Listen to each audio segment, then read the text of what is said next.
Bom, gente, boa tarde. Queria agradecer a presença de todos vocês aqui mais uma vez. Essa é a última palestra do projeto, do ciclo, né, de palestras do Projeto SEG.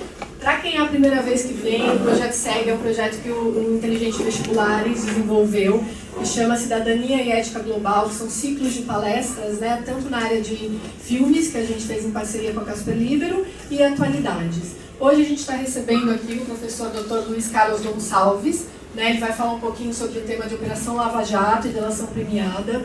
Quem vai conversar com ele também é o professor Renato Marques.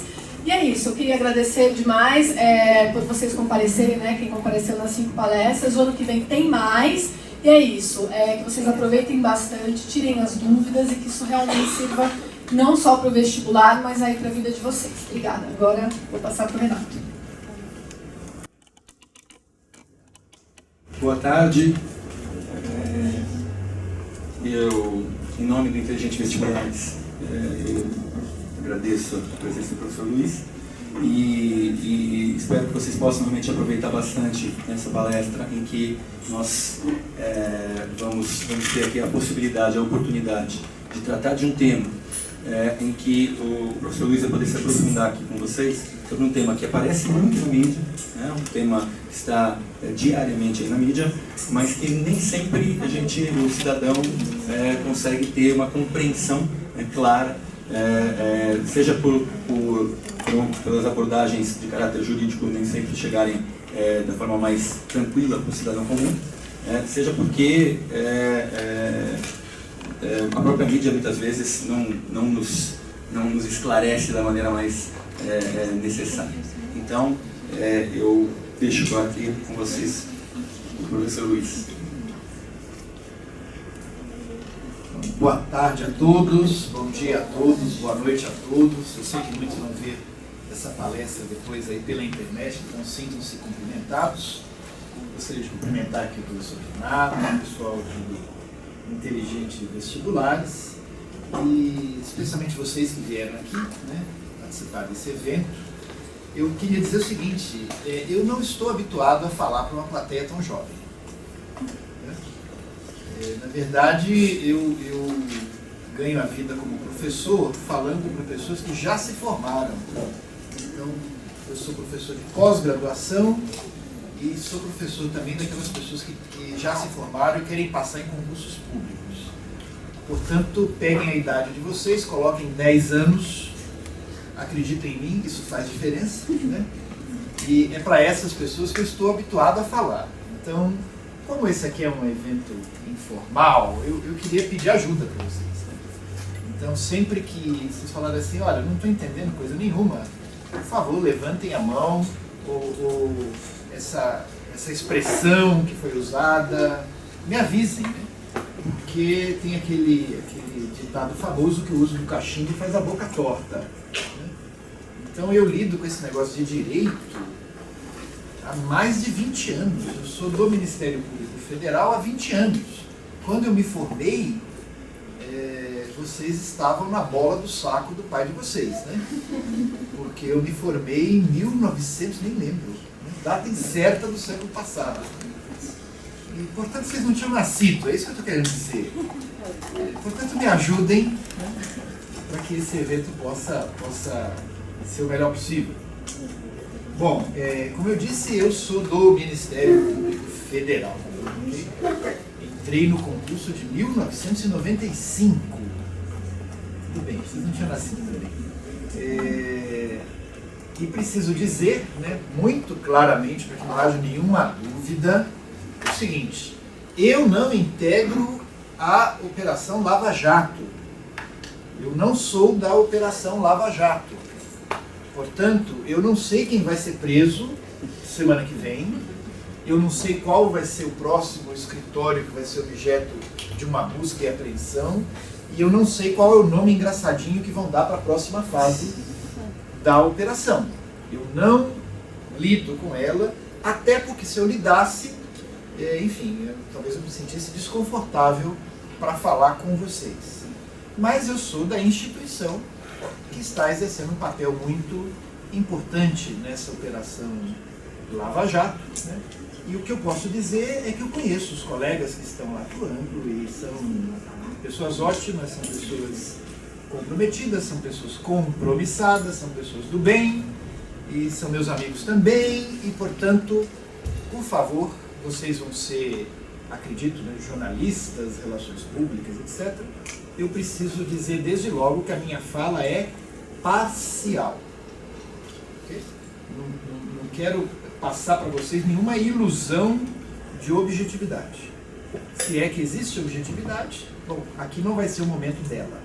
Eu vou dizer mais ou menos a minha visão de mundo, aquilo que eu acho, aquilo que eu percebo que está acontecendo.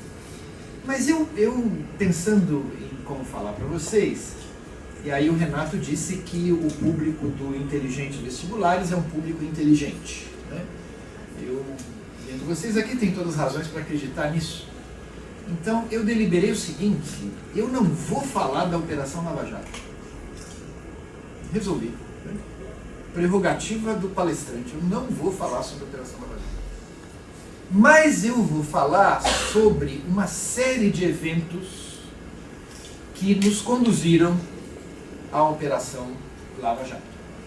E aí tenho certeza que vocês poderão formar a própria conclusão, a própria opinião a respeito desses temas.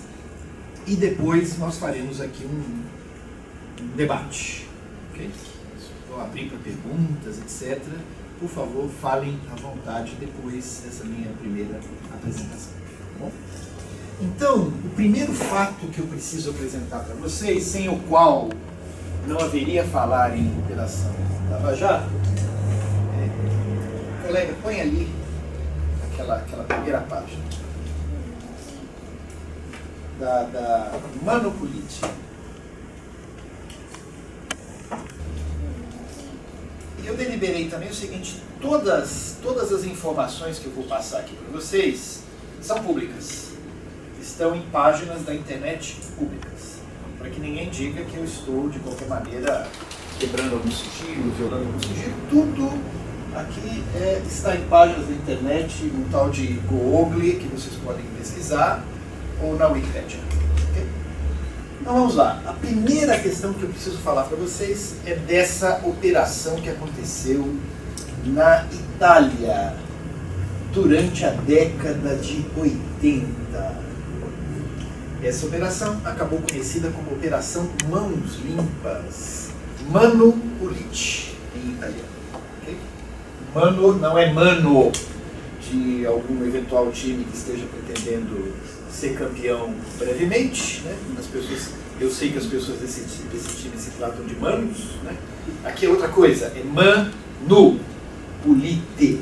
Okay? O que foi essa operação?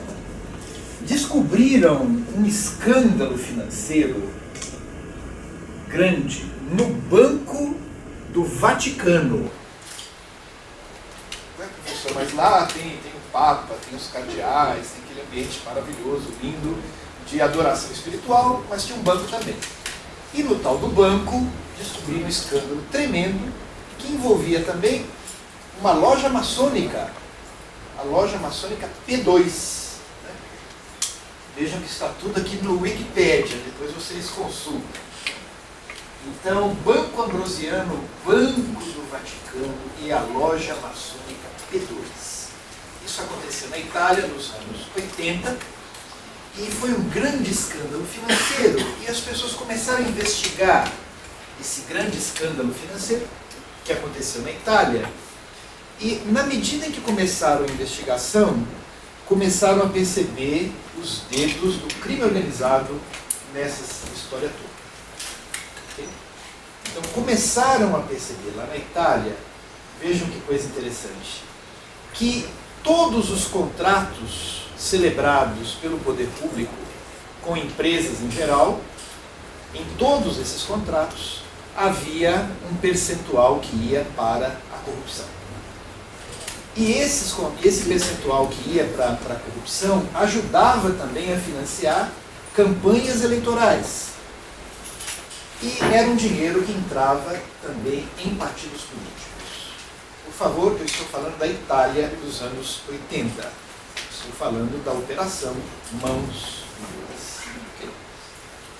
Quando começaram esse movimento, isso também aconteceu na Itália, é um fenômeno muito curioso. Você começa a investigar aqui e, de repente, as ramificações vão surgindo acolá. E uma ramificação que eles perceberam, quer dizer, um encontro, vamos chamar assim, de investigações, se deu com a investigação da máfia. Okay? A máfia é uma organização criminosa, né? Ela é tão forte na Itália, tem uma história, que hoje se tornou sinônimo de organização criminosa. Você fala a máfia como uma organização criminosa. Sendo que na Itália essa máfia tem várias ramificações, não é uma única chamada máfia. Você tem a Camorra, você tem a Ndrangheta, você tem várias. Bom, 2 promotores de justiça italianos já de algum tempo vinham investigando a máfia de uma maneira muito contundente, de uma maneira muito efetiva. Esses promotores se chamavam Giovanni Falcone e Paolo Borsellino. Eu tenho foto deles aqui. Aqui nós temos o Giovanni Falcone. Coloca outra foto agora. E aqui nós temos o Paolo Borsellino. Vejam que são sempre imagens da Wikipédia. Okay? Vocês lerão em muitos lugares, eu acho até que nessa página da Wikipédia, dizendo que eles eram juízes italianos. Mas na verdade eles eram promotores italianos. Porque lá na Itália você presta um concurso e dependendo da situação você é juiz ou você é promotor. Então o juiz de investigação, vamos chamar assim, é o promotor. Seria mais ou menos o nosso procurador da República, o nosso promotor de justiça. Okay? Esses 2 então começaram a fazer essa investigação contra a máfia, notadamente a máfia napolitana. É muito difícil lidar com o crime organizado sempre em toda parte. Mas lidar com esse crime organizado lá na Itália era particularmente difícil por algumas razões. São organizações criminosas que tinham uma espécie de código de honra. Funcionavam como se fossem sociedades secretas, com um ritual de adesão, com uma hierarquia muito bem estabelecida, né?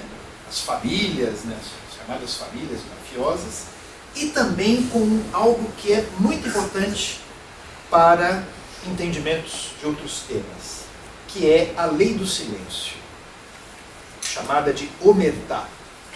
Não sei se vocês já ouviram falar disso. Alguém já viu aqui O Poderoso Chefão? O número 1, o número 2 e eu acho que é o número 3. Né? São filmes excepcionais. Né? O Poderoso Chefão 2 costuma ser indicado como um dos melhores filmes de todos os tempos.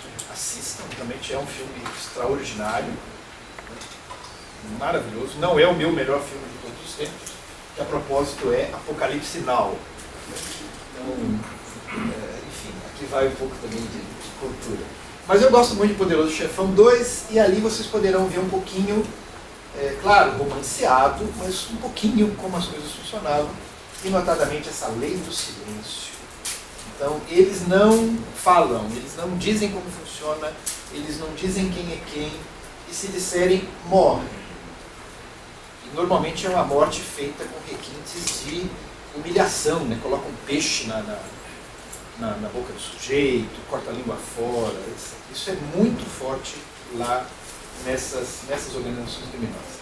Portanto, esses 2 sujeitos, para investigar a máfia, eles precisavam ter, e de fato tiveram, uma coragem extraordinária. Né? Muito corajosa. Eu fico até meio emocionado falando deles, porque são meus heróis pessoais. Né? Cada um tem um herói pessoal. O Batman, o Homem-Aranha, o Super-Homem. Né? Então, eu acho que nenhum desses chega perto desses 2 italianos, que realmente foram maravilhosos nessa atuação deles, e morreram por isso. Né? Ambos foram assassinados pela máfia. Um deles, o Giovanni Falcone, ele estava no automóvel com a mulher e o guarda-costas, E vejam, a força da máfia era tão grande que eles colocaram explosivos na estrada. Como se fosse uma estrada, viaduto, colocaram explosivos. Quando saiu o automóvel deles, foram todos pulados, morreram. Na faixa de 50 e poucos anos. Enfim, são meus heróis pessoais e esses dois lutaram muito contra a máfia e morreram por isso. Eles conseguiram, porém, a Operação Mãos Limpas conseguiu, porém, um resultado muito interessante, graças a uma possibilidade que existia na Itália, que era o arrependimento. Ou seja, então, as leis italianas davam certas vantagens para membros do crime organizado delatarem, dizerem o que acontecia, dizerem quem é quem, e em razão disso, assumindo os próprios crimes, em razão disso eles teriam vantagens. Essas pessoas eram chamadas de pendites, os arrependidos. Como nós estamos aqui numa plateia particularmente sagaz, eu queria perguntar a vocês o seguinte: o primeiro pendite, o primeiro arrependido, o primeiro capo da máfia que contou tudo, fugiu da Itália e fugiu para um país da América do Sul. Eu queria que vocês me dissessem, sei lá, um palpite, que país é esse do qual esse mafioso fugiu. Bem, esse mafioso, né, fez escola, outros vieram atrás dele. Esse mafioso fugiu para um tal de gigante eternamente deitado em berço esplêndido, né, chamado Brasil. E foi preso no Brasil. Esse mafioso, que se tornou o primeiro arrependido e contou como as coisas funcionavam lá, foi preso no Brasil. Por coincidência, eu me lembro exatamente da notícia de jornal, do Jornal Nacional, dando conta da prisão desse importante criminoso. Coloca ali esse segundo isso. O problema desse grande criminoso é que o nome dele é um nome, assim, vamos chamar, importante na vida da gente, né? Sem ele, acho que sequer existiríamos, né? E eu me lembro ainda hoje do âncora do jornal, do jornal, agora eu já não lembro se foi o Cid Moreira, o Sérgio Chapelin, não sei quem foi, lendo teleprompter, né? Prenderam um perigoso, criminoso, mafioso no Brasil, o Tommaso. Aí houve aquela hesitação que entrou para a história. Né? E aqui, colegas, eu cometi uma impropriedade tremenda, mas eu resolvi correr riscos. E essa manhã eu vi um vídeo que eu achei maravilhoso sobre esse episódio, de um professor cearense, o professor Jorge de Oliveira, né, que está no YouTube. E até para eu quebrar esse meu clima de emoção em razão dos meus heróis pessoais, eu queria passar o vídeo para vocês. Okay? Tudo bem? Acho que dura uns 8, 9 minutos, mas na minha visão valeu a pena. O som é bom? Dá para todos ouvirem?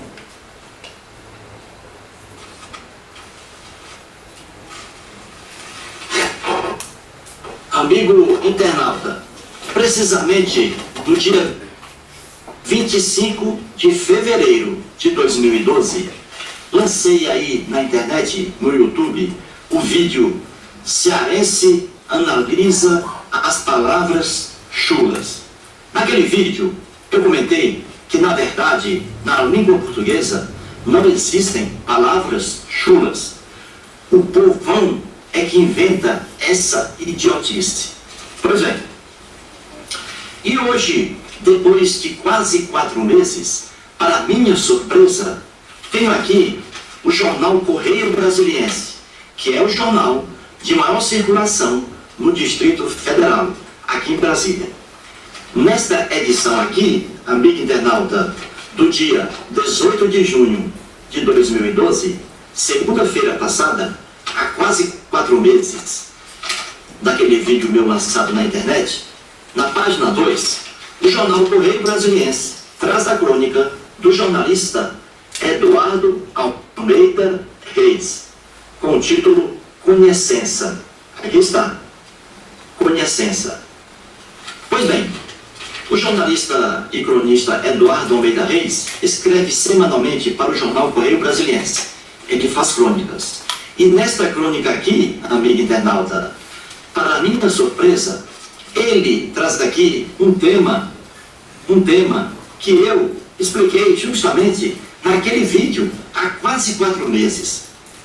Está lá, confira no YouTube, veja o meu vídeo.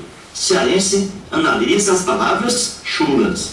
Pois bem, agora vamos aqui à crônica do jornalista Eduardo Almeida Reis. Pois bem, vamos aqui, amigo internauta. Para iniciar, amigo internauta, faço com você o que fiz naquele vídeo anterior. Não. Leia para mim o nome dessa pessoa aqui. Que nome é esse aqui? Leia. Leia em voz alta. Vamos lá. Tomaso. Isso. Com certeza, amigo internauta, você leu assim. Tomaso Buceta. Tomaso Buceta. Com certeza. Com certeza. Por que eu digo com certeza? Porque é a pronúncia de acordo com a língua portuguesa. Tomaso Buceta. É um nome estrangeiro, mas você aportuguesou de acordo com a regra da língua portuguesa. E aí está a pronúncia. Tomaso Buceta. É a pronúncia. Muito bem. Tomaso Buceta, amigo internauta, foi um mafioso italiano. Ele esteve no Brasil e foi vizinho de fazenda do jornalista aqui, Eduardo Almeida Reis. Vizinho de fazenda, tá? E ele foi preso aqui no Brasil e depois encaminhado para os Estados Unidos da América do Norte. E lá ele ficou preso. E morreu depois, no dia 4 de abril do ano 2000. Pois bem, olha aqui o trecho do Eduardo Almeida Reis. Veja o que o jornalista diz.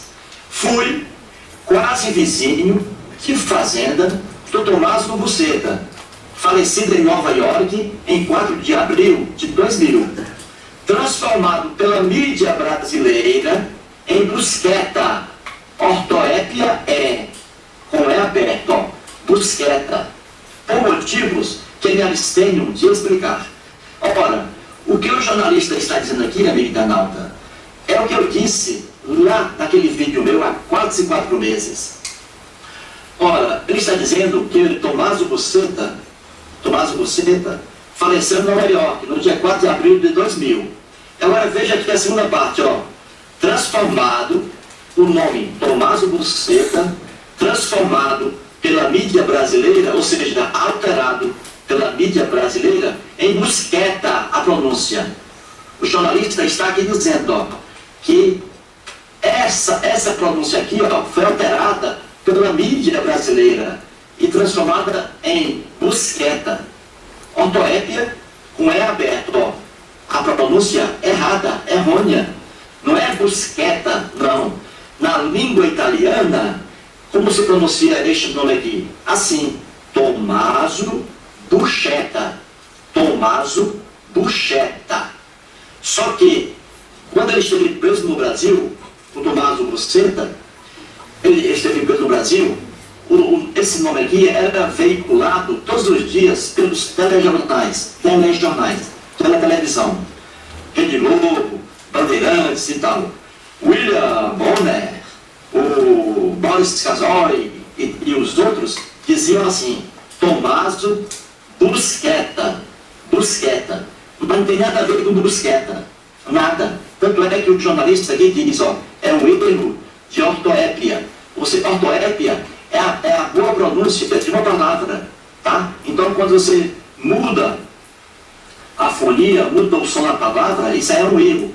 Por exemplo, em vez de você dizer fósforo, você diz fósforo. Me dá aí uma caixa de fósforo, em vez de dizer fósforo. Pois é, e aqui é a mesma coisa.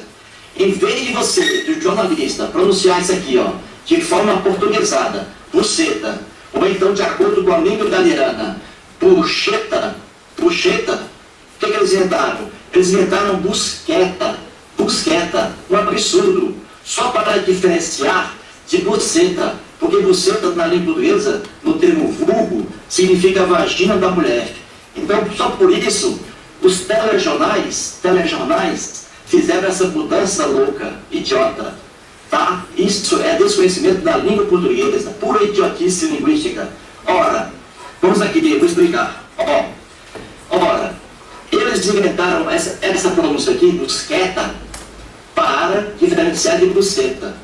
Porque na língua portuguesa existe um termo chulo aqui, ó, vagina. Pura idiotice, meu amigo. Por quê? Porque a palavra buceta existe na língua portuguesa, meu irmão.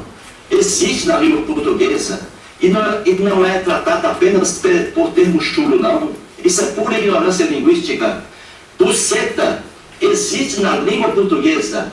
É uma palavra nossa, da língua portuguesa. E está em todos os dicionários da língua portuguesa. Em todos os dicionários. Qualquer dicionário você pega, que você venha a manusear, amigo internauta, está lá. Buceta. E o que significa buceta? Ora, significa uma caixa pequena. Uma caixa pequena. E daí temos, por exemplo, na mitologia grega, a buceta de Pandora. A buceta de Pandora. Buceta está na língua portuguesa, em qualquer dicionário. Então é pura idiotice você pegar este nome aqui, este vocábulo, e transformar, fazer uma pronúncia errônea, esquisita, para afastar de buceta, quando buceta está na língua portuguesa. É pura idiotice dos telejornais. Pessoas que não conhecem a estrutura da língua portuguesa. É idiotice. Veja um absurdo, amigo internauta. Veja aí, vamos fazer um quadro. Um professor de língua portuguesa está na sala de aula. E ao lado dele, um dicionário, por exemplo, do Aurélio Buarque de Holanda. Aurélio, está lá no dicionário. Uma aluna vem, manuseia o dicionário do professor e diz assim, professor, e ela vê a palavra aqui, ó, buceta, está lá no dicionário. Aí, professor, como é que se pronuncia esta palavra aqui? Ora, o que é que o professor de língua portuguesa vai dizer, amigo internauta? A aluna pediu a ele que pronunciasse uma palavra da língua portuguesa que está no dicionário de língua portuguesa. Então, como é que o professor de língua portuguesa vai pronunciar, então, este vocábulo aqui? Ora, ele vai dizer à aluna que a pronúncia é buceta. Buceta. Você entendeu, amigo internauta? Então, é o professor de língua portuguesa, um cara que entende de língua portuguesa, profissional de língua portuguesa, que não pode fugir disso. Ele vai dizer à aluna que a pronúncia é buceta, buceta, e que buceta tem o significado de caixinha pequena. E que no Brasil, o vulgo aqui, no chulo, que se usa também, é para representar a vagina da mulher, a vulva. Mas o professor não pode fugir disso. A pronúncia está aí, ó. O professor de língua portuguesa, que entende de língua portuguesa, ele é obrigado a pronunciar assim, porque é assim que se pronuncia, meu amigo. Agora inventar busqueta, para diferenciar de buceta, para não dar um sentido pejorativo, isso é idiotice dos telejornais, idiotice de jornalistas que não conhecem nada de língua portuguesa. Entendeu, amigo internauta? É só isso e nada mais. Está tudo no meu vídeo lá. Veja. Muito obrigado.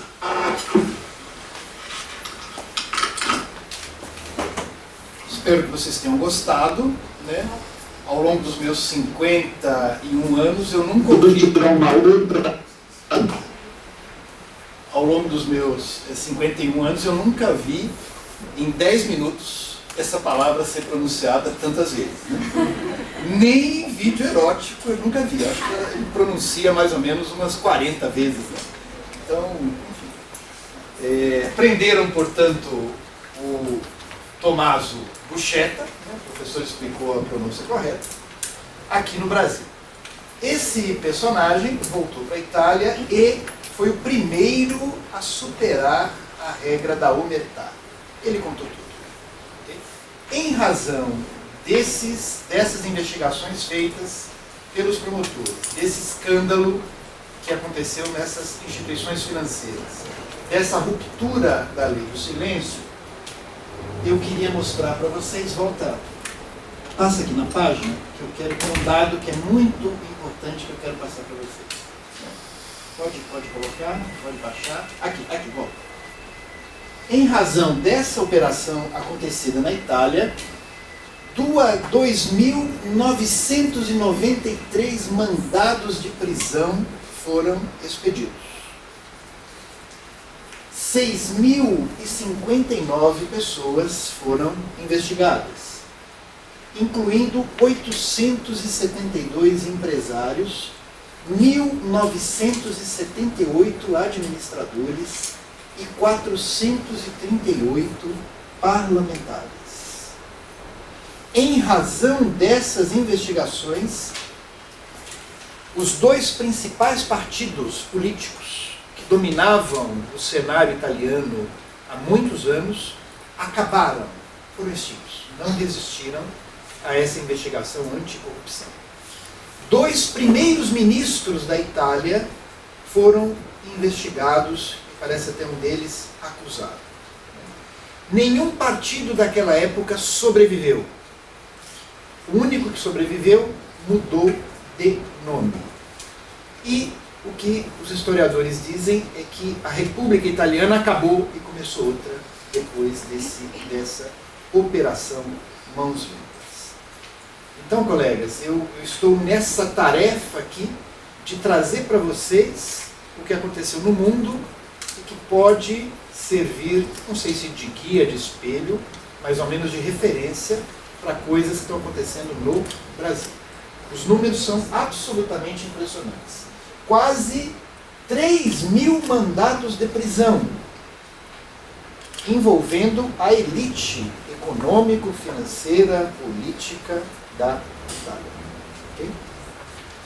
Quase mais de 6.000 pessoas foram investigadas, 872 empresários, 1.978 administradores locais, quer dizer, e os nossos políticos que estão no poder, aqui no caso seria no poder executivo, e 438 parlamentares.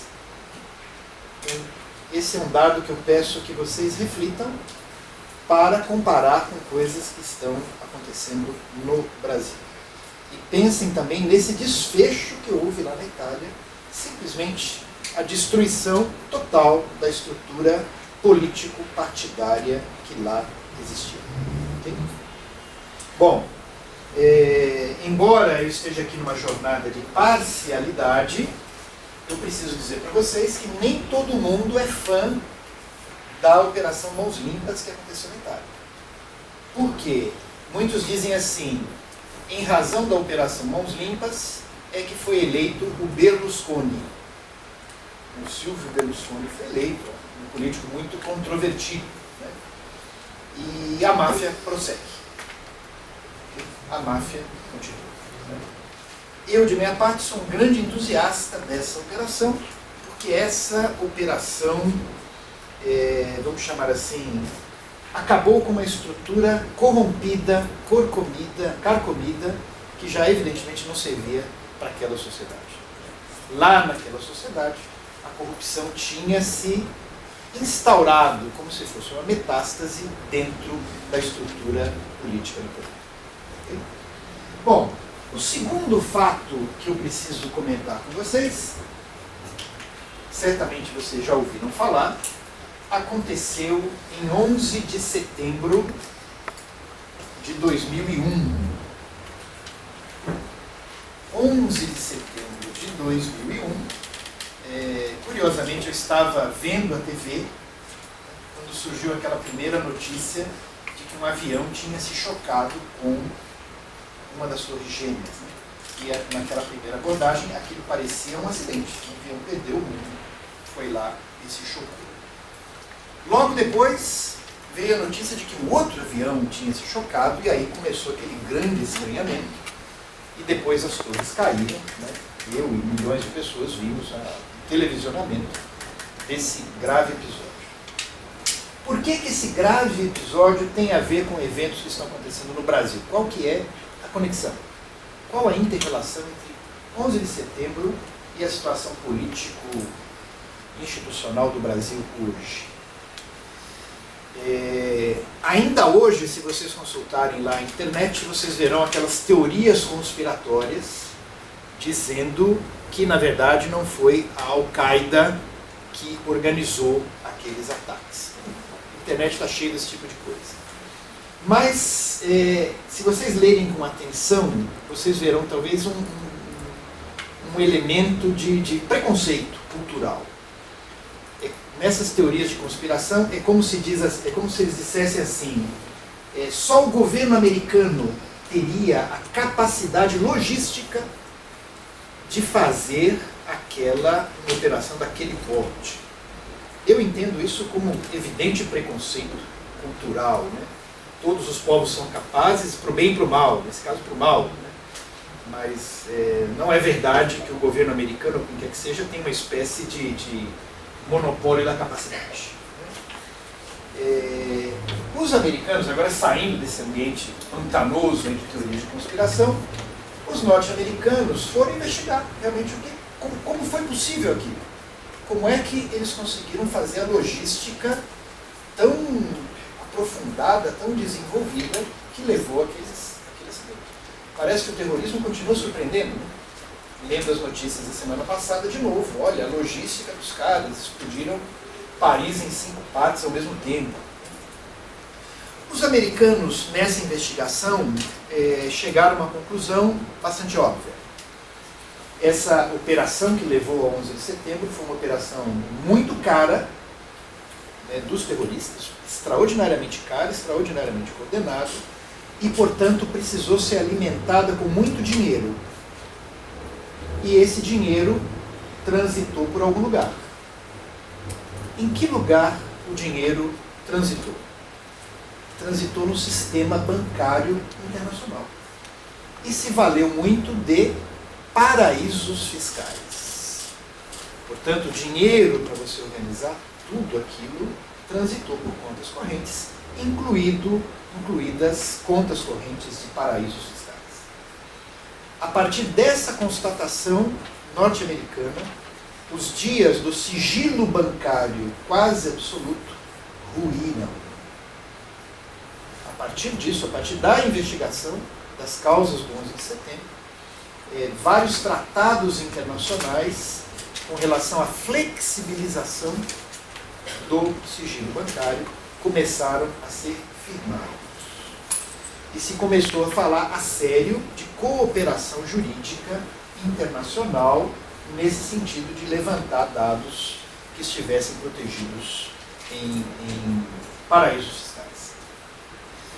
Um movimento paralelo, mas rumando no mesmo sentido, identificou que obras de arte e joias roubadas dos judeus ao longo da Segunda Guerra tinham ido para paraísos fiscais. Então, também por essa razão, para retomar isso, também por essa razão, o sigilo bancário não é hoje o que foi há 30, 40 anos atrás. Há 30, 40 anos atrás ele era impenetrável. E, de repente, algumas brechas começaram a surgir para que esses dados pudessem ser descobertos, esses dados pudessem ser devassados. Okay? Bom, o terceiro elemento que eu preciso passar para vocês, desse nosso... Eu estou circunnavegando, acho que depois vocês vão entender. O terceiro elemento envolve também um comportamento da máfia. Só que um comportamento da máfia norte-americana. Há muita dúvida sobre a verdadeira origem dessa expressão. Uma das versões é a seguinte: um tal de Al Capone, não sei se vocês já ouviram falar dele, né?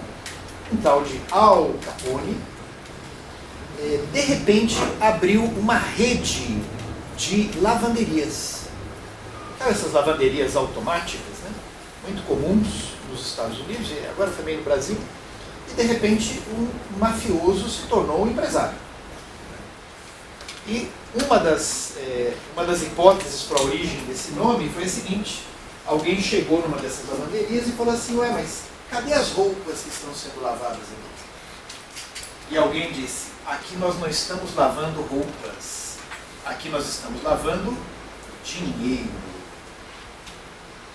a ideia da lavagem de dinheiro, uma das hipóteses para o surgimento desse nome, lavagem de dinheiro, é essa.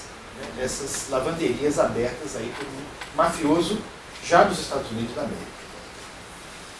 Por que era preciso lavar dinheiro? Qual que é a ideia de lavar dinheiro? Uma versão quase romântica nós podemos encontrar naquele seriado que, não sei se vocês assistiram, né? Que contava a história de um personagem muito atormentado da máfia norte-americana. Ele era tão atormentado que ele foi fazer análise. Viram essa série? Não. Chama-se Família Soprano. Alguém viu? Não. Assistam. É extraordinário.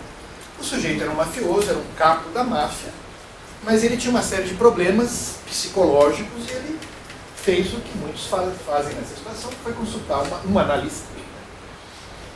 E a série era centrada sobre a vida familiar desse personagem. Né? Então ele tinha uma mulher, ele tinha filhos, adolescentes, né? Davam trabalho para ele, danado, iam para a escola, e chegando lá na escola, eles eram estigmatizados. Ué, você é filho de mafioso.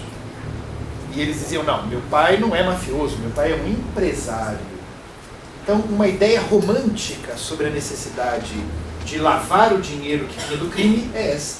Essas pessoas acabavam convivendo na sociedade, tinham famílias, tinham pessoas próximas e não queriam passar para a sociedade o conceito de que eram criminosas, que aquele dinheiro vinha de prostituição, de droga, de roubo, de extorsão. Diziam, não, esse dinheiro vem de uma atividade empresarial lícita. O fato, colegas, é que a lavagem de dinheiro é basicamente isso. Você toma dinheiro, você obtém o dinheiro de uma fonte criminosa qualquer, pode ser, por exemplo, da corrupção. O dinheiro é uma utilidade, você quer comprar coisas com ele, você quer viver bem com ele, e, portanto, interessa ocultar a origem daquele dinheiro. E, para isso, há uma série de operações que costumam ser feitas. Você pega aquele dinheiro, por exemplo, você transporta aquele dinheiro para um país estrangeiro, e depois esse dinheiro retorna para o Brasil como se fosse um investimento. Ou então você compra coisas a um determinado preço, né? Você subfatura ou superfatura e diz que aquele dinheiro, na verdade, é o lucro de um determinado negócio. Essa operação lavagem de dinheiro, muito comumente, conta com depósitos de dinheiro em paraísos fiscais, empresas abertas em paraísos fiscais e negócios algo nebulosos. Aquele negócio que você parece que é, olha, esse dinheiro é seu. Não, não é meu. Na verdade, é de um fundo de investimento e eu não tenho controle sobre esse dinheiro. De novo, eu estou falando dos Estados Unidos da América nesse primeiro momento de lavagem de dinheiro. Bom, a nossa história, portanto, vejam, eu falei para vocês da operação Mãos Limpas na Itália, depois eu falei do 11 de setembro e dessa redução da proteção do sigilo, depois eu falei para vocês de lavagem de dinheiro. Eu preciso falar mais 2 ou 3 coisas para a gente chegar no nosso arremate. Uma das coisas que eu preciso falar para vocês é da Ação Penal 470, também conhecida como mensalão. Já ouviram falar disso? Dependendo da preferência político-ideológica, a pessoa chama de Ação Penal 470, que é um nome neutro, e dependendo chama de mensalão. Okay? O mensalão começou com um deputado chamado Roberto Jefferson, que gostava muito de um cantor chamado Lupicínio Rodrigues. E o tal do Roberto Jefferson disse, numa entrevista com o Jornal de São Paulo, a Folha de São Paulo, que o governo estava pagando uma cota mensal para vários parlamentares de vários partidos para que eles votassem com o governo. Ele falou isso, né? Começou-se uma investigação, a princípio não parecia muito crível aquela história toda, parecia um pouco fantasiosa. Mas aí teve uma comissão parlamentar de inquérito, aí a Polícia Federal começou a trabalhar naquilo, aí entrou o Ministério Público Federal trabalhando naquilo, e de repente o assunto chegou ao Supremo Tribunal Federal, porque algumas das pessoas processadas eram deputadas, acho que é isso, deputadas federais, e o deputado federal tem o direito constitucional de ser julgado pelo Supremo. Aqui tem um dado importante, que eu não sei se vocês, em razão da extrema juventude, sabem. Mas, antigamente, o Supremo Tribunal Federal não condenava ninguém. Simplesmente é o chamado foro por prerrogativa de função. Se a pessoa era deputada, ou senadora, ou sei lá, ela seria julgada pelo Supremo, e essa era uma situação tida como confortável. Porque o Supremo Tribunal Federal não tinha o hábito de julgar essas pessoas criminalmente, né? Demorava o julgamento não acontecia direito, e no final das contas as pessoas eram absolvidas, né? Havia uma cultura forte nesse sentido. O ex-presidente Collor de Mello, por exemplo, foi condenado pelo Senado e absolvido pelo Supremo Tribunal Federal. Tenho razões para duvidar do acerto da decisão, mas isso colaborava para essa imagem de que o Supremo era um tribunal basicamente absolvedor. Quando chegou a ação penal 470 no Supremo, era mais ou menos esse o pensamento que as pessoas tinham. E todo mundo ficou de queixo caído quando percebeu que, ao invés de absolver, o Supremo condenou um monte de gente. Absolveu também, mas condenou um monte de gente, julgou provadas o que a gente chama em direito de materialidade e autoria delitiva. Quer dizer, provou que houve o crime e que aquelas pessoas colaboraram para aqueles comportamentos de alguma maneira. Esse julgamento do mensalão, colegas, ele foi um marco na história do judiciário brasileiro. Porque realmente foi a primeira vez que a alta corte condenou um monte de gente, e gente da elite cultural brasileira. Condenar desvalidos, condenar pobres, condenar miseráveis, isso já era da nossa tradição. Condenar gente graúda não era da nossa tradição. Simplesmente não. Essas pessoas não eram levadas, essas pessoas não eram investigadas, não eram levadas ao judiciário. Quando eram levadas ao judiciário, o judiciário dava um jeito de absolver e ficava tudo como já estava antes. Portanto, esse julgamento do mensalão realmente foi um marco extraordinário. Algumas das penas fixadas nesse julgamento foram muito grandes. Só para vocês terem um parâmetro, o Marcos Valério, né, que era um publicitário, né, que era aparentemente um dos articuladores desse mecanismo, recebeu 37 anos de pena.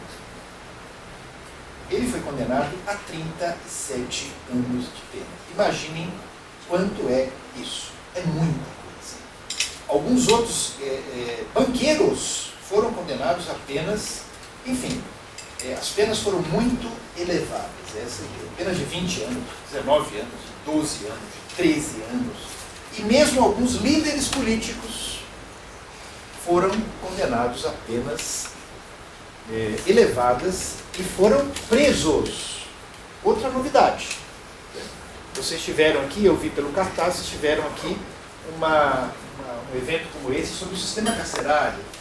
O sistema carcerário brasileiro era também tristemente notório por só congregar gente de baixo nível socioeconômico. E, de repente, pessoas graúdas, né, pessoas influentes, pessoas ricas, pessoas, enfim, da elite, foram também cumprir as suas penas, presos. De novo, para as pessoas da minha geração, isso foi muito marcante. Penúltimo elemento da nossa equação. Uma operação chamada Castelo de Areia. Vocês já ouviram falar da Operação Castelo de Areia? Operação Castelo de Areia, foi na Operação Castelo de Areia que relações supostamente espúrias entre grandes empresas brasileiras, especialmente no ramo da construção, e a classe política começaram a surgir. Foi nessa Operação Castelo de Areia que essas conexões tidas como ilegais começaram a aparecer. Okay? Então, já naquela época se falava de contratos que eram superfaturados para fim de oferecer dinheiro para a candidatura X ou para a candidatura Y, para o político X ou para o político Y, para o partido A ou para o partido B. Okay? Entretanto, essa Operação Castelo de Areia, que foi investigada pela polícia, houve atuação do Ministério Público Federal, ela não chegou a bom termo. Por que ela não chegou a bom termo? Porque houve uma decisão do Superior Tribunal de Justiça dizendo assim: olha, tudo isso, toda essa operação surgiu a partir de uma denúncia anônima. Alguém disse, olha, está acontecendo um esquema estranho aqui. E a polícia, a partir daquela denúncia anônima, foi logo pedindo a quebra do sigilo telefônico de vários personagens e acesso a dados bancários e fiscais. Para o Superior Tribunal de Justiça, isso foi ilícito. Por quê? Porque a partir da denúncia anônima, você não podia adotar uma providência tão invasiva como é a quebra do sigilo telefônico, a quebra do sigilo bancário, a quebra do sigilo fiscal. Então havia necessidade, segundo o Superior Tribunal de Justiça, de algumas investigações anteriores. Então, a partir da denúncia anônima, a polícia deveria ter feito essas investigações preliminares, e só se elas comprovassem de alguma maneira aquela denúncia anônima é que você poderia passar para o próximo passo. Seria a quebra do sigilo bancário, fiscal, etc. Telefônico. Isso, segundo o Superior Tribunal de Justiça, era uma ofensa ao direito à privacidade que todos temos. Okay? Portanto, toda essa operação, todas essas alegações de uso ilícito de recursos públicos tinham surgido nessa operação anterior, mas para o Superior Tribunal de Justiça a prova era ilícita e a nossa Constituição diz que você não pode usar uma prova ilícita num processo judicial. Portanto, tudo acabou. E agora vem o penúltimo fato que eu preciso lhes passar. De novo, eu só estou usando dados públicos que vocês conseguem na internet, na Wikipedia, no Google, etc. Se vocês colocarem lá quais foram os maiores doadores de campanha no Brasil em 2010, 2012 e 2014, que tipo de empresa vai surgir? Uma pergunta para vocês. Qual vocês acham, quais ramos da atividade econômica doam mais para as campanhas políticas no Brasil? Muito bem, colegas. Construção civil, as empreiteiras, bancos, e nas últimas eleições houve uma novidade, que foi uma empresa de processamento de carnes. Isso foi uma relativa novidade. Mas, historicamente, quem doa dinheiro para as candidaturas é banco, empreiteira. Esses são os principais doadores. E é muito curioso, fica aqui o convite para que vocês acessem esses dados por vocês mesmos e formem opinião. Os bancos doam para candidatos da esquerda ou para candidatos da direita? Os dois. Vocês conhecem essa história de direita e esquerda? Então, na convenção, lá na Revolução Francesa, o partido tido, as pessoas tidas como um pensamento mais conservador, os girondinos, ficavam à direita da mesa de trabalhos. E os jacobinos, que teriam a visão mais à esquerda, ficavam à esquerda, e daí se falou, desde então, esquerda e direita. A pergunta que eu faço para vocês é, esses grandes bancos essas grandes empreiteiras doaram para candidatos de que ideologia política? Não respondam todos ao mesmo tempo, por favor, né? Eu quero saber a tendência da turma. Vocês acertaram. Eles doaram para todos os candidatos. De esquerda, de direita, de centro, de cima, de baixo, de dentro, de fora. Todos, né? Então, eu particularmente, sou uma convicção muito pessoal minha, falar em esquerda e direita hoje em dia é um anacronismo. Né? Um total anacronismo. Porque na hora do vamos ver, todos, né, aceitaram dinheiro, quase todos, né? Claro que há honrosíssimas exceções, mas dinheiro de um segmento. Não há problema nenhum. A lei permitia essa doação, os doadores, pelo fato de doarem, não praticaram nenhum ato ilícito. Mas o Supremo, nesse ano, o Supremo Tribunal Federal, nesse ano, achou por bem proibir doação de pessoa jurídica. Então, nas eleições que virão, pessoa jurídica não pode doar nenhum centavo para campanhas políticas. Okay? Bom, professor, não entendemos ainda onde o senhor quer chegar. O senhor começou a falar da operação Mãos Limpas, depois o senhor falou de 11 de setembro, depois o senhor falou de lavagem de dinheiro, depois o senhor falou desse julgamento do mensalão, agora o senhor está falando de financiamento de campanha eleitoral. Só falta mais um elemento para que vocês entendam exatamente do que se trata. Em 2013, entrou em vigor no Brasil a Lei 12.850. Essa Lei 12.850 trouxe uma definição de organização criminosa. O que se deve considerar organização criminosa no Brasil? E ao fazê-lo, usou aqueles elementos estruturais que já eram possíveis, podiam ser identificados, por exemplo, na máfia, que é a estruturação hierárquica, a ramificação hierárquica. No âmbito do direito comparado, se fala muito também da vocação desse crime organizado a se imiscuir no aparato de poder, no aparato de Estado. Mas a lei fala principalmente dessa estruturação com uma certa estabilidade e uma certa hierarquia. E essa lei, pela primeira vez, de maneira contundente, de maneira forte, trouxe a possibilidade de que pessoas investigadas como pertencentes a organizações criminosas pudessem obter benefícios em relação à quantidade de pena ou ao modo de cumprimento de pena, se admitissem a própria responsabilidade e dissessem como funcionava o esquema. Okay? Então, isso foi uma inovação de 2013. Essa lei do crime organizado e essa possibilidade daquilo que nós chamamos de delação colaborativa, ou colaboração, ou delação premiada, se preferir. O ponto de vista que eu queria trazer para vocês é o seguinte: não teria havido essa lei se não fosse o julgamento do mensalão.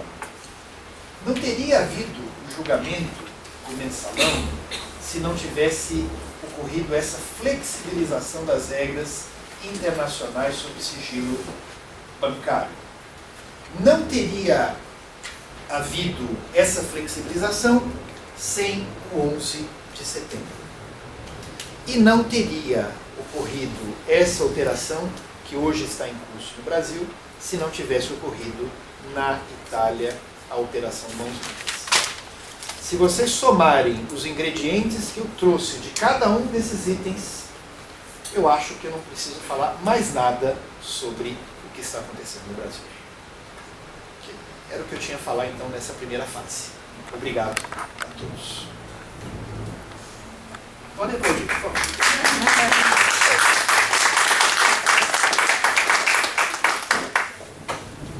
desculpem pelo vídeo, mas eu achei tão engraçado. Eu acho que vocês não gostaram muito. Mas eu fiquei ouvindo, quase que anotando às vezes, né? Que ele falava e eu... Sou Renato. Bom, nesse momento, então, nós vamos abrir para que vocês possam fazer perguntas. O professor vai poder responder. Né? Gostaria de ver quem gostaria de iniciar.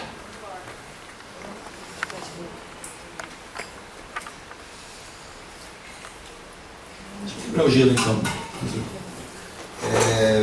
Só está com medo de mim, será? Acho que talvez. Colocou um vídeo que nos assustou.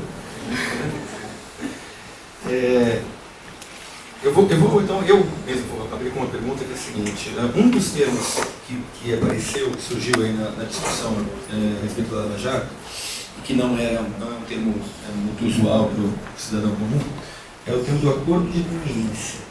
Você poderia explicar para a gente o que vem a ser esse termo?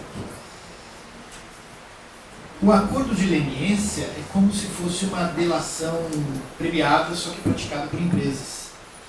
Então, uma determinada empresa, vamos imaginar por hipótese, que uma empresa tenha feito um repasse de dinheiro para um determinado político, esperando que, uma vez eleito, esse político devolva esses recursos por meio de contratos públicos. Tudo bem? Hipótese, um exercício de imaginação que uma empresa faria isso para um político, para um candidato, e esperando que esse candidato, uma vez eleito, privilegie essa empresa numa série de contratos, numa série de licitações, etc. Aí só que a empresa foi descoberta. O que essa empresa pode fazer? Né? Quando a empresa é descoberta na prática de atos de corrupção, em tese, ela perderia a possibilidade de continuar contratando com o poder público. Mas se ela assumir a responsabilidade, ressarcir o prejuízo, que é justamente o acordo de leniência, né? Então ela não vai ficar inabilitada. Ela poderá novamente contratar com o poder público. Então é como se fosse uma delação premiada, só que praticada por uma empresa. Amém?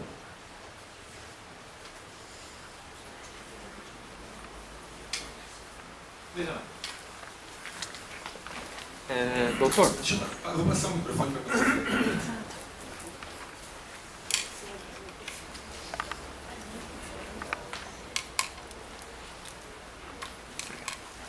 doutor, não sei se o senhor poderá responder a minha pergunta por ser do Ministério Público, mas vou arriscar.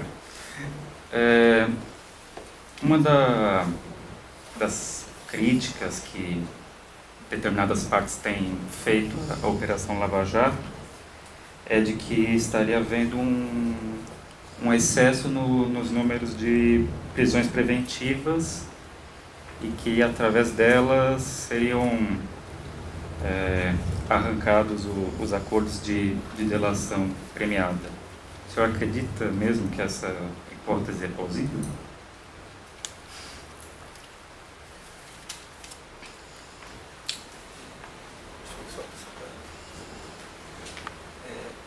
Chegou a haver, inclusive, um posicionamento de um dos acusados, um policial federal, acho que de período careca, também concordo, e que disse, chegou a dizer, inclusive, textualmente isso, que ele teria sido, vamos dizer assim, instado a, ou você fala, ou você ficaria a certo tempo, até falar, né? Não sei se realmente você pode falar sobre isso, mas vamos lá. Na verdade, isso tem sido dito, né? Às vezes até em artigos de jornal, as pessoas falam, aprendeu para forçar o cara a colaborar, etc, etc. Um colega meu que atua nessa força-tarefa se deu o trabalho de fazer um levantamento dos que fizeram delação premiada quando estavam presos, dos que fizeram delação premiada soltos. E 70% dos que fizeram delação premiada estavam soltos. Então, não procede. O que acontece no Brasil, meus queridos amigos, e que é uma virada cultural, se é que vocês permitem que eu use essa expressão. Antigamente, prisão preventiva, prisão antes da condenação final, assim como a própria prisão, era uma providência para os setores sociais desfavorecidos. Então você prendia preventivamente gente pobre. Então a situação típica era a seguinte: o sujeito entrou na sua casa e subtraiu a televisão de plasma, né? E aí o vizinho viu. Aí esse sujeito olhou feio para o vizinho. Aí esse vizinho chamou a polícia e disse assim: olha, eu estou ameaçado, estou me sentindo ameaçado, porque esse sujeito não apenas subtraiu a TV de plasma, como ele olhou feio para mim. E aí a justiça mandava prender esse sujeito e respondia o processo preso. Okay?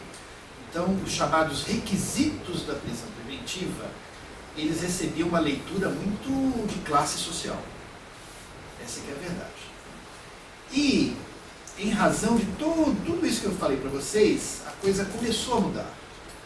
Então, se entende que a prisão preventiva ela é sempre excepcional. A Constituição diz mesmo que você só tem que prender quando a pessoa já tem a culpa formada, depois do processo. Mas o que vem a ser exatamente o autorizador dessa prisão, agora já não está tendo essa leitura tão de classe social.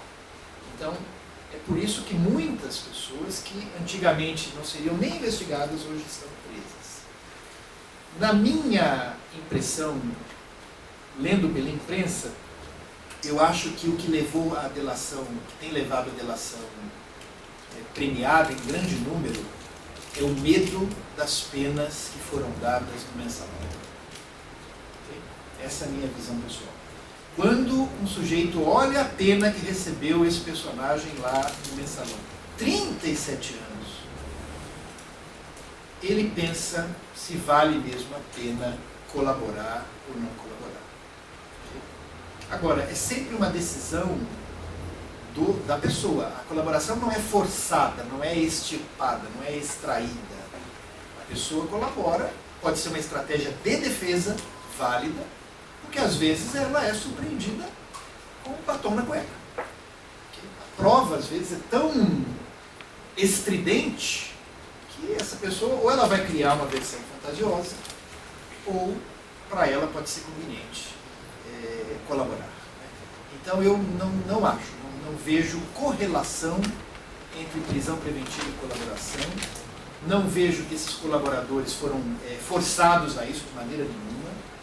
Eu acho que eles fizeram uma relação, uma análise que qualquer um de nós faz na vida, que vale mais a pena para mim nesse momento. Gente, eu estou pago até às 5 horas, então, por favor, podem fazer perguntas para mim.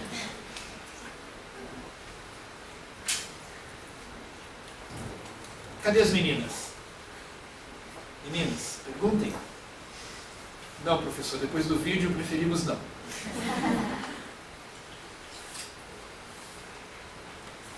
A minha instituição, Ministério Público, vocês conhecem?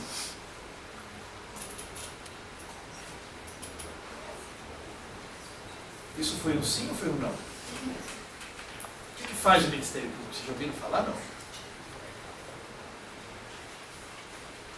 Eu acho que isso foi uma pergunta implícita, né?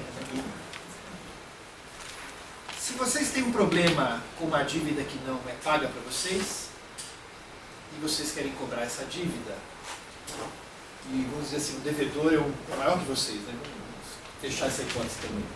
Vocês vão contratar um advogado. Esse advogado vai entrar com uma ação de cobrança contra essa pessoa. Né? Se vocês quiserem um dia se separar, não façam isso, por favor, nunca. Mas se for o caso, vocês talvez contratem um advogado para discutir como é que você vai ser a partilha dos bens. Se de repente vocês chegam em casa e tem lá uma intimação para vocês pagarem um imposto, né? Isso tem acontecido com uma certa frequência, e vocês acham que não devem, ou já pagaram, acham que está exagerado o valor, vocês vão contratar um advogado. Portanto, o advogado, diz a Constituição, isso é certíssimo, é imprescindível para a justiça. A pergunta é, e se quem tem uma demanda, ao invés de ser uma pessoa determinada, for toda a coletividade? E se a demanda for da sociedade inteira e não de uma pessoa? Qual seria o advogado dessa coletividade? O advogado dessa coletividade é o Ministério Público. Então, temos o Ministério Público nos estados, temos o Ministério Público Federal, que é esse que eu orgulhosamente integro. E, portanto, a gente lida com essas demandas da sociedade. Por exemplo, agora foi noticiado, né, teve esse mar de lama ali em Minas Gerais, essa ruptura lá da barragem, e o Ministério Público já está atuando, né, no sentido de forçar a reparação do dano, etc. Então, o Ministério Público atua nesse tipo de assunto que interessa a coletividade, inclusive em assuntos de índole criminal. Me ajuda, Renato. Acho que o pessoal está com medo de mim, Renato. Espero que não seja careca. Não, você já está acostumado. Já está acostumado.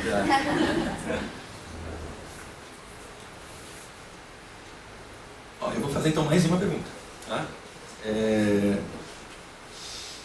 Quando você tratou da questão da Operação Castelo de Areia e falou sobre a decisão do Superior Tribunal de Justiça a respeito da questão da prova ilícita. Esse ano foi muito repercutiu na imprensa uma proposta do Procurador-Geral Janot, que estaria apresentando aí a possibilidade de se aceitar o uso de prova ilícita. Particularmente, você poderia discorrer sobre isso, porque, num primeiro momento, ao se observar isso, é algo que pode soar como algo assustado, né? a sociedade, né? A possibilidade de algo que seja ilícito se tornar lícito de alguma maneira. Por favor. Então, quero aproveitar essa pergunta aqui do professor Renato para chamar vocês para aderirem a uma campanha. O Ministério Público Federal fez uma campanha, está fazendo uma campanha que se chama 10 medidas contra a corrupção. Tem jeito de colocar aqui no computador? Coloca assim, 10 medidas contra a corrupção. Tem um site com esse título, 10 medidas contra a corrupção. Não é isso. Se escrever 10 medidas contra a corrupção, vai aparecer isso, 10 medidas contra a corrupção.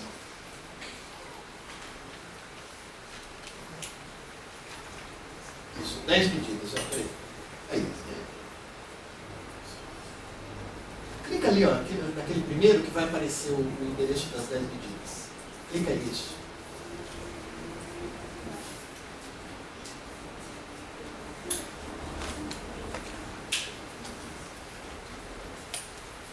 O Ministério Público Federal lançou essa campanha das 10 medidas contra a corrupção e espera obter um número de assinaturas suficiente para apresentar isso como um projeto de lei à Câmara dos Deputados. Para que esse projeto possa ser apresentado, há necessidade de obter a assinatura de 1% do eleitorado brasileiro.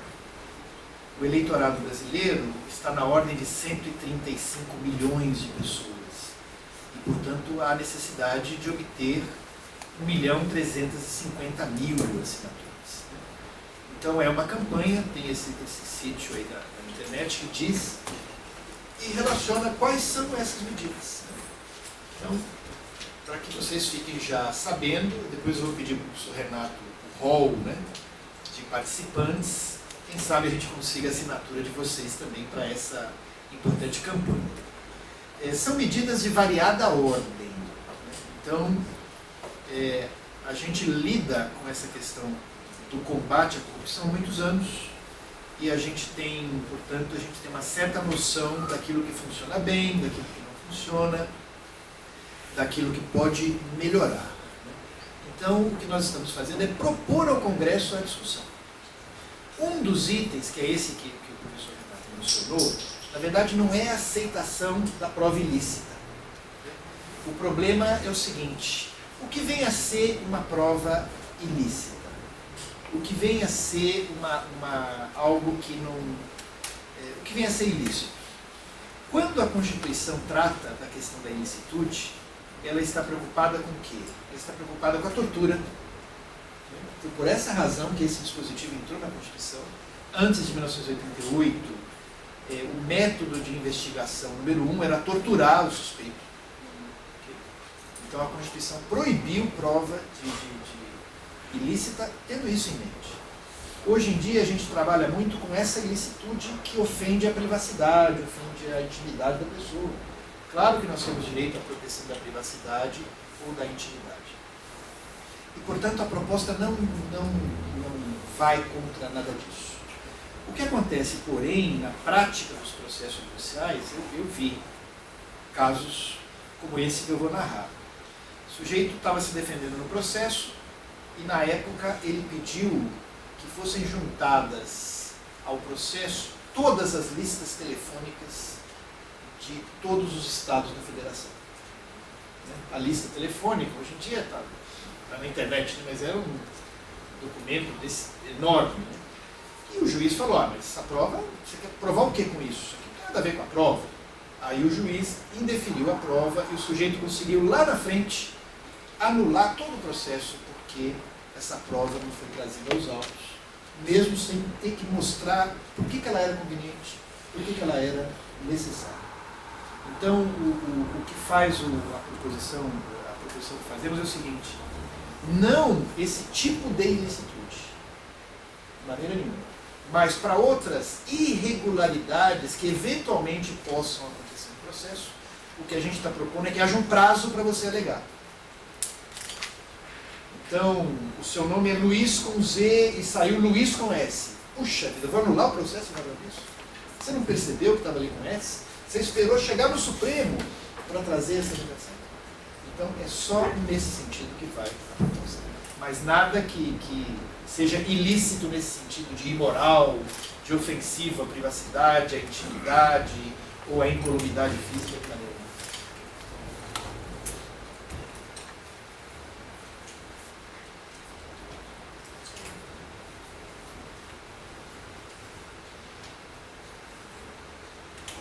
Eu vou ganhar menos se vocês não fizerem perguntas.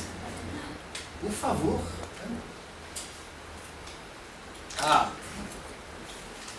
Tudo bem. Professor, pegar o microfone. Gostaria de perguntar um pouquinho a respeito da própria Operação Lava Jato, se o senhor poderia dar um panorama para a gente. Alguns acompanharam por jornais, revistas, mas enfim, quais são os pontos mais importantes dessa Operação Lava Jato e quais as perspectivas, o que desfecho o senhor vê nesse momento que a gente está passando, né? E qual a importância dela para a sociedade agora?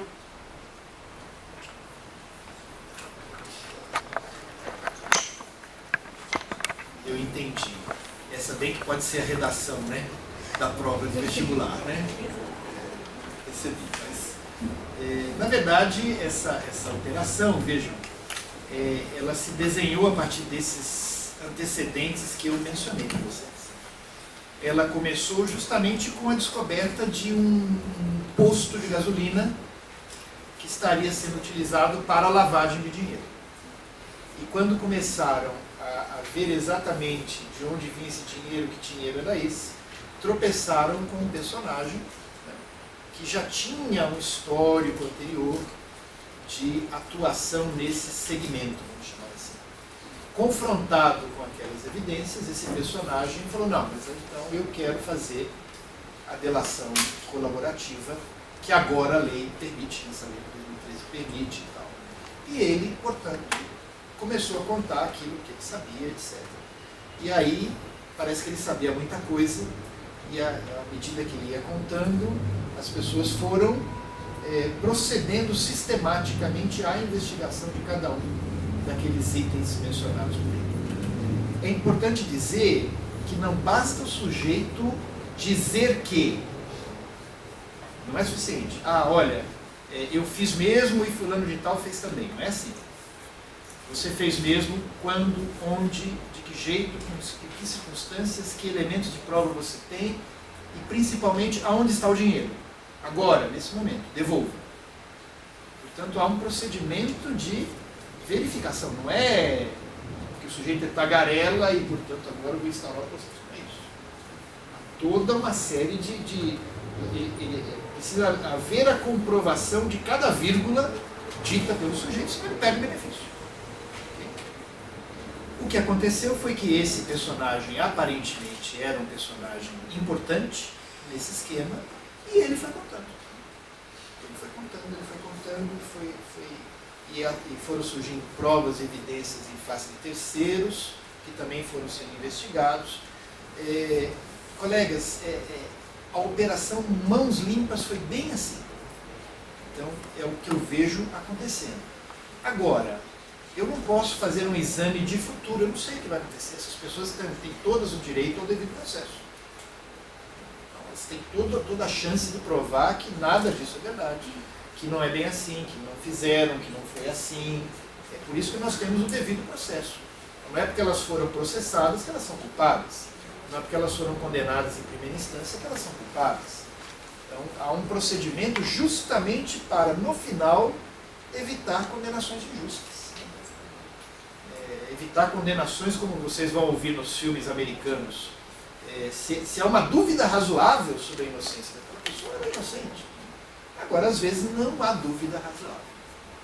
O que eu posso dizer para vocês é que o Brasil, infelizmente, é um país que, naqueles índices de percepção da corrupção, ele está num dos piores lugares. Eu não sei se vocês sabem como é que é isso, o índice de percepção da corrupção. Então, é um levantamento feito para saber o seguinte, de acordo com... Eu não quero saber se você é corrupto ou não, mas eu quero saber se você sabe de corrupção. E, a partir disso, é feito um levantamento e os países escandinavos estão em posições muito favoráveis, né? E o Brasil, infelizmente, é tido como um dos países mais corruptos do mundo a partir desse índice. Eu faço, inclusive, uma correlação, né?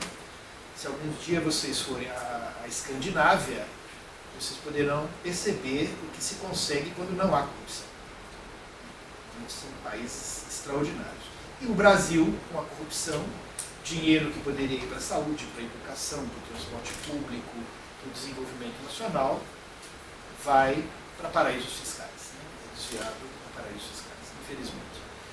Eu não posso dizer, portanto, como é que vai se desdobrar a Lava Jato, se nós vamos chegar ao que aconteceu na Mãos Limpas, né? De até os partidos políticos que existiam e eram influentes deixarem de existir. Né? Seria um exercício de futurologia, não posso fazer. Mas essa operação já teve um impacto extraordinário no Brasil, porque ela está conseguindo mostrar as entranhas, né, de sistemas de corrupção que às vezes a gente imaginava que existiam e agora aparentemente sabemos que existiam. Ela teve um impacto muito grande, muito grande. Eu acho que é a investigação de tipo criminal mais importante da história do Brasil. É esse patamar que eu coloco. Né? Como é que ela vai, se os tribunais superiores vão manter todas as providências, as condenações que foram adotadas até hoje, não sei. O que eu posso dizer é o seguinte, nós temos um judiciário muito vigilante. Não é assim, colegas, o sujeito foi preso indevidamente. Não, se ele foi preso indevidamente, você impetra um habeas corpus e outro tribunal vai analisar se aquilo foi ilegal ou não foi ilegal. E o que eu posso dizer é que tanto o Tribunal Regional Federal, quer dizer, aquele que está em cima do juiz federal que atua no caso, né, quanto o Superior Tribunal de Justiça, que está acima desse tribunal, e o próprio Supremo Tribunal Federal tem mantido as prisões e tem aceitado as colaborações premiadas. Então, eu não vejo decisões dizendo que houve constrangimento ilegal, que a prisão era indevida, que o sujeito está sendo um grande injustiçado. e que, na verdade, aqueles 50 milhões que ele devolveu não eram dele. Eu não tenho visto decisões assim. Então, eu sou otimista. Eu acho que essa operação realmente vai marcar época. Se eu respondesse assim, eu daria uma nota mais ou menos para você do vestibular, porque acho que no vestibular eles querem que a pessoa opine mais, né? Mas enfim, eu já passei. Pois não.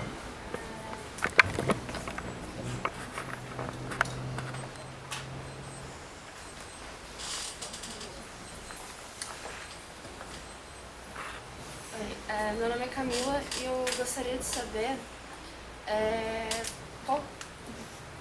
pensando em um fim positivo para toda essa operação, qual seria o legado que ela deixaria no Brasil, não só apenas na parte do governo, mas sim no cotidiano das pessoas? Porque a gente tem uma história sociocultural que envolve muita corrupção, principalmente o famoso jeitinho brasileiro. Eu queria saber se um fim positivo da operação levaria uma mudança no cotidiano das pessoas.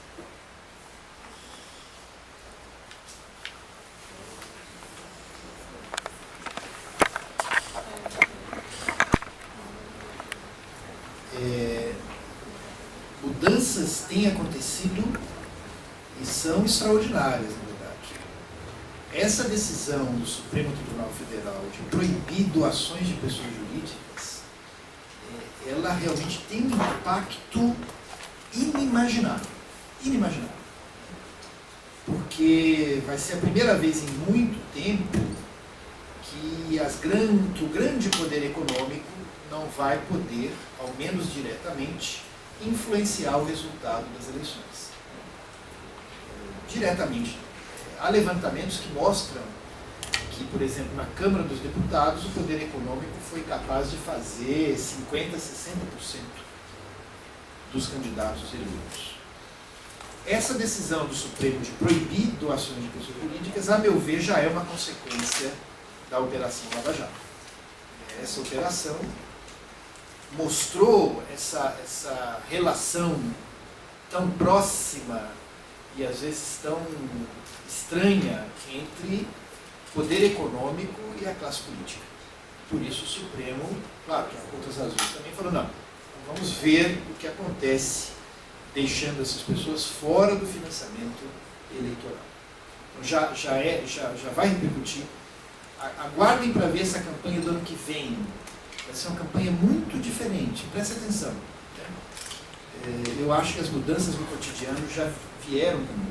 Lendo o jornal hoje, o Jornal Folha de São Paulo de hoje, vocês fazem isso, né? Vocês vão ser jornalistas, comunicadores, relações públicas. Eu acho que vocês devem ler uns 2 ou 3 jornais por dia, tenho certeza. Então, vocês leram hoje a Folha de São Paulo, tem uma reportagem, tem uma entrevista de capa de um grande empreiteiro que fez o acordo de leniência, dizendo assim, olha, eu espero que a coisa mude, porque senão a minha empresa vai sair do mercado. Quer dizer, se ele, acreditando nele, trouxe agora uma cultura de não aceitar corrupção, não aceitar desfavorecimento, não promover a corrupção, ele espera que os outros façam o mesmo, porque senão ele nunca vai ganhar um contrato no Brasil, a empresa vai sair do mercado. Então eu vejo essa grande mudança já ocorrendo. Quanto ao jeitinho, mudanças culturais desse tipo são geracionais. Elas não acontecem de uma hora para outra. Né? Mas eu sou otimista. Eu acho que muitas vezes quando se diz que o povo brasileiro é corrupto, você está querendo atribuir a terceiro. Você está medindo o povo para uma régua que deveria ser usada para medir você. Eu não penso isso. Eu acho que o brasileiro, em geral, trabalha, é sério e faz as coisas e às vezes se vira com o que tem. Eu não gosto desse jeitinho. Né? Eu não gosto. Eu sou mais aquele estilo, meu amigo, você só pode levar 5 quilos na sua mala no avião, não venha com 6 quilos. Né? Não adianta dizer, mas a mala é pequena. Ah, mas o sujeito da minha frente levou a mala maior que a minha. Ah, mas é só dessa vez. Né? Então, eu particularmente não gosto desse jeitinho. Ele tem um lado simpático, quase engraçado, folclórico, mas às vezes também ele é permeável a esses comportamentos indesejáveis. Mas isso vai mudar com a sua geração, Camila, né? E com a geração dos seus filhos. É a minha esperança.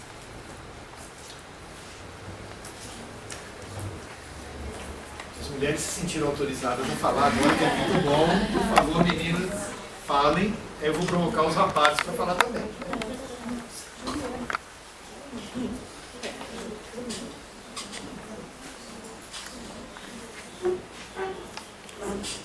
Oi, boa tarde.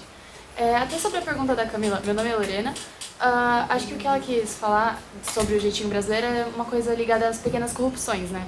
Aí sobre isso, sobre a campanha que você falou, que é as 10 medidas contra a corrupção, você acha que se tivesse mais divulgação, mais campanhas contra a corrupção, porque eu, pelo menos, eu nunca vi campanha, tipo anúncio em lugares públicos contra a corrupção. Você acha que se tivesse mais anúncios, mais coisas assim, que ia melhorar muito? Porque as pessoas pensam em corrupção como essas coisas grandes, a política e tal. Eles esquecem que tem as pequenas corrupções, que no caso, as coisas do jeitinho brasileiro, de furar fila, de levar o pessoal mais na mala e essas coisas. Você acha que se tivesse mais campanha, mais anúncios assim, melhoraria muito? Porque você falou que é geracional, né? Não muda de uma hora para outra. Não sei, o que você pensa sobre isso? Acho que eu falei muito rápido, desculpa. Mais alguém levantou a mão aqui?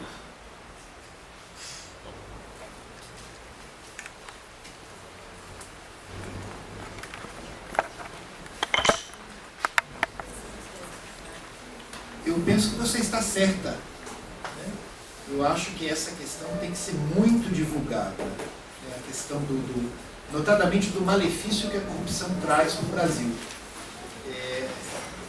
Tem uma situação que eu acompanho muito, né, até profissionalmente, que é a compra do voto. Então o sujeito o candidato inescrupuloso, ele se candidata, aí ele chega numa comunidade carente, ele leva uma cesta básica. Aí o eleitor aceita essa cesta básica. E aí uma vez eu tive um diálogo com um desses eleitores, eu falei, mas meu amigo, o sujeito vem aqui te dá uma cesta básica, você aceita? Como é que você faz isso? E a resposta dele foi a seguinte, olha, nenhum político presta, nenhum político faz nada, nenhum político me dá coisa nenhuma. Esse me deu. E, portanto, eu aceitei.